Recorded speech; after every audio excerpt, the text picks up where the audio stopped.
Kapistahan ng Nuestra Señora de los Dolores de Turumba ay pinagdiwang sa Pakil, Laguna. Tunghayan yan sa report ni Denise Abante.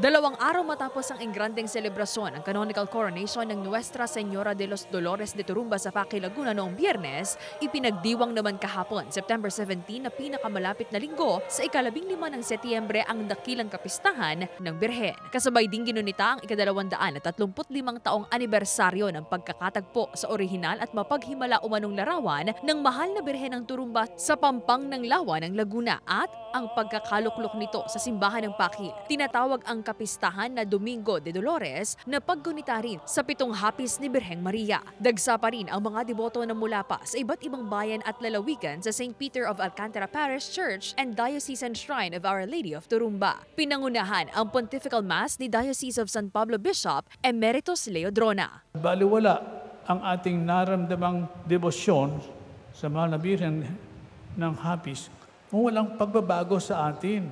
Tayo ang dapat tinitingnan ng sarili upang nais natin na magkaroon muli ng itong naramdamang ligaya ni Kristo, ligaya ng mahal na Birhen. Binigyang diin din ng obispo sa homilya ang awa at pagpapatawad ng Diyos. Nagsagawa naman ang pagsasadula sa pagkakatagpo sa Birhen ng Turumba sa pampang ng Lawa ng Laguna. Sinariwa din dito ang naganap na unang turumba sa bansa. Nagkaroon muli ng prosesyon na dinagsa ng mga debotong namimintuho sa Birhen. Buong galak silang sumasayaw, umaawit at sumisigaw ng mga katagang sa Birhen bilang pagpapakita ng kanilang masidhing debosyon sa mahal na Birhen ng Turumba. Samantala nakatakda namang isagawa sa linggo, September 24, ang koronasyon ng orihinal na Antiguas image ng Nuestra Señora de los Dolores de Turumba sa Cathedral Parish of St. Paul I Hermit sa San Pablo City, Laguna. Denise Abante, Balitang Southern Tagalog.